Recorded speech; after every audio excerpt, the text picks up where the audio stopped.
Hola, mi nombre es Joaquín Guevara y esta es este es el resumen de la clase 12, función cuadrática. Primero hay que hacer un pequeño repaso de funciones. A la función x se le ingresa un valor x y entrega un valor y. Cada x debe tener solo un i asociado, pero no necesariamente cada i tiene como preimagen un único valor de x, pueden ser dos o más. La función cuadrática es un ejemplo de lo anterior. Toda función cuadrática es de esta forma: un número, un valor a multiplicando x cuadrado, un valor b multiplicando a x y un valor c. ¿Ya? Lo único que se tiene que cumplir para que sea función cuadrática es que el a sea distinto a 0. Los otros dos pueden ser igual a 0, pero para que sea función cuadrática el a tiene que ser distinto de 0. Se puede ver la similitud con la función lineal o función afín. Lo único distinto es que ya no es el primer grado, sino que tiene 2 grados, porque es el valor más grande al que el x está elevado. Y funciona así, era de esta forma, o sea, sería como estos dos últimos términos, pero ahora se le agrega el primer término. Si todas las funciones lineales y afín son rectas, la función cuadrática es una parábola. De esta forma o de esta.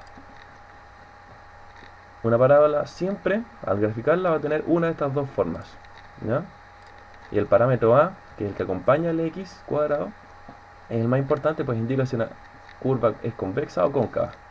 ¿Ya? Esta es una curva convexa y esto acá es una curva cóncava. Convexa es cuando la es positivo y cóncava es cuando es negativo. Se puede hacer la analogía con un payaso. Aquí el payaso está contento y aquí alguien con la cara triste. Si suponemos que a es positivo, la magnitud de a nos va a decir qué tan cerrada o qué tan abierta es la curva, ¿ya? Si a es igual a 1 es de esta forma, si a igual a 2 es más cerrada, si a igual a 1/2 es un poco más abierta. El parámetro b no lo veremos a fondo, basta saber que es el que acompaña el término x elevado a 1. El parámetro c es muy importante entenderlo bien y es análogo al parámetro n en la función afín. Corresponde al coeficiente de posición y nos dice dónde cruza la parábola al eje y. Hay veces que la función cuadrática viene dada de la siguiente manera, ¿no?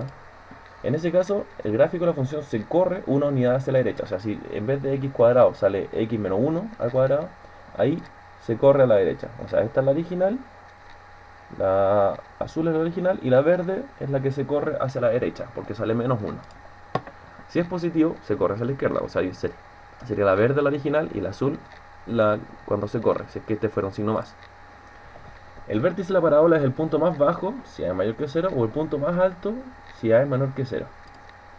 O sea, este es el punto y este también es el punto. Es cuando cambia dirección. Aquí viene bajando, bajando, bajando, ahí empieza a subir. Aquí viene subiendo, subiendo, subiendo, ahí empieza a bajar. Es importante entender eso. Conocer las coordenadas del vértice ayuda mucho, pues ese punto se puede trazar una recta vertical que indica el eje de simetría de la parábola. O sea, ¿qué quiere decir eje de simetría? Que este lado, si ponemos un espejo acá, va a ser igual a este otro lado. Como todo punto, las coordenadas del vértice se pueden escribir como x, y, ¿ya? En este caso le ponemos b porque es el vértice. El valor de x e y son algo engorrosos de encontrar, pero lo recomendable es saber lo siguiente: que el valor de x es menos b partido 2a, y el valor de y, o sea, si este valor lo reemplazo en la función cuadrática, voy a llegar que el valor de y es c menos b cuadrado partido 4a. El más importante es el x, menos b partido 2a. El vértice de la parábola se encuentra acá. Por ejemplo, tenemos esta parábola y este es el eje y este es el eje x. El punto x del vértice menos b partido 2a, y el punto y del vértice va a ser c menos b cuadrado partido 4a, donde b, a y c son los números que acompañan a los x en la función cuadrática. Las raíces de la parábola son los puntos en los que corta el eje x, o sea, en los que se cruza al eje x. En otras palabras, cuando el valor de y es igual a 0. O sea, esta y esta son las raíces porque son los únicos dos puntos donde cruza el eje x. No puede tener más de dos puntos. Puede tener ningún punto o pueden ser los dos puntos iguales y estar en el vértice. Pero nunca va a tener más de dos puntos en la parábola.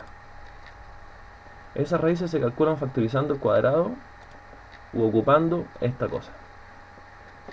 Esta cosa es cómo resolver la ecuación de segundo grado y encontrar la raíz de la parábola.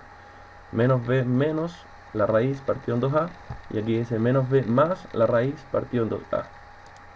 Esa fórmula también se puede escribir como que la raíz 1 y 2 es menos b partido 2a más menos la raíz partido en 2a. Esa raíz vamos a ver adelante qué es lo que es.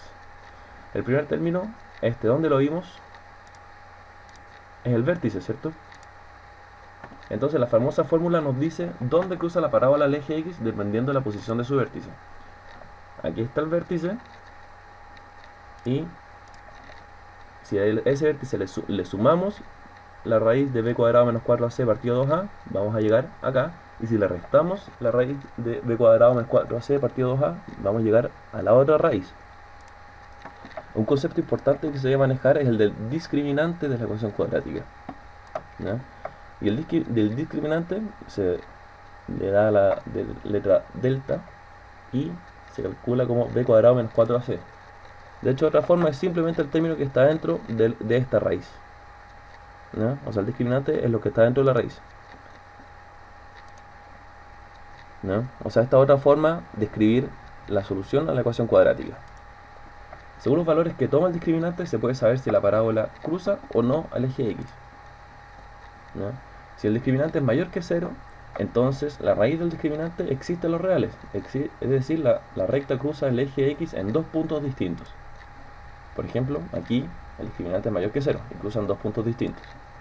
Si el discriminante es menor que 0, entonces la raíz del discriminante no existe en los reales, es decir, las raíces de la parábola no son reales, son complejas y por lo tanto no cruzan al eje X en ningún punto. Este es el eje X, entonces, y esta es la parábola, que no alcanza a tocar al eje X. Si el discriminante es igual a 0, ¿qué pasa? Las raíces pertenecen a los reales, pero tienen el mismo valor. Justo el vértice toca el eje X y ningún otro punto, ¿no? Por ejemplo acá, que toca justo en 3 y después se separa de nuevo. Ahí tiene dos raíces, sí, pero las dos raíces son la misma, o sea, son iguales. Y ahora vamos a ver unos ejercicios. El primer ejercicio dice, se creó una máquina cuya capacidad de producción varía según la función f de t igual menos t cuadrado más 5t con t el tiempo en horas. ¿En qué instante la máquina tiene la mayor capacidad de producción? ¿Ya? Esta es la función, y como es negativo, el término que acompaña al t cuadrado es de esta forma, ¿ya? Y la mayor capacidad, esta es la mayor capacidad es justo en este punto, en el vértice. Entonces, sabemos las coordenadas x del vértice, que es menos b partido 2a. Y ocupando eso, sabemos que b vale 5 y a vale menos 1 porque es el término que acompaña al t cuadrado. Y encontramos las coordenadas del vértice, que es 5 medios, es la coordenada en x, ¿no? O sea que el tiempo, cuando el tiempo vale 5 medios horas, se alcanza el máximo de producción. Y ahora para transformarlo en minutos, para hacerse una idea, son 250 minutos. O sea, son 5 medios por 60 minutos, son 150 minutos. El siguiente ejercicio. Con respecto a la parábola ecuación y igual x cuadrado menos h, ¿cuál de las siguientes afirmaciones esos son verdaderas? ¿No? El eje de simetría de la parábola es el eje y, ¿no? Aquí la dibujé. El eje de simetría de la parábola es el eje de y, correcto, porque no se mueve, el b nos dice cuánto se mueve, pero como solamente tenemos el a y el c, nos dice cuánto es para arriba o para abajo, ¿no? Si h es menor que 0, entonces la parábola no intersecta el eje x. O sea, si h es menor que 0, estamos restando un número negativo, entonces lo estamos sumando. Entonces, el vértice va a quedar por acá arriba, ¿no? El vértice va a quedar por arriba si h es menor que 0, ¿no? 1 y 2 son verdaderos, porque la número 3 dice, el vértice de la parábola es un máximo de la función. No puede ser un máximo porque el a es positivo. Cuando el a es positivo, el vértice es un mínimo, ¿no? Como el eje de simetría es el eje y porque no existe, porque b es igual a 0. Y si h es menor que 0, entonces esta, como se muestra acá, esta parábola jamás va a tocar al eje x, ¿no? Porque menos h va a ser positivo. Este es el resumen de la clase 12 de la función cuadrática. Nos vemos en la clase 13, la segunda parte de funciones. Chau.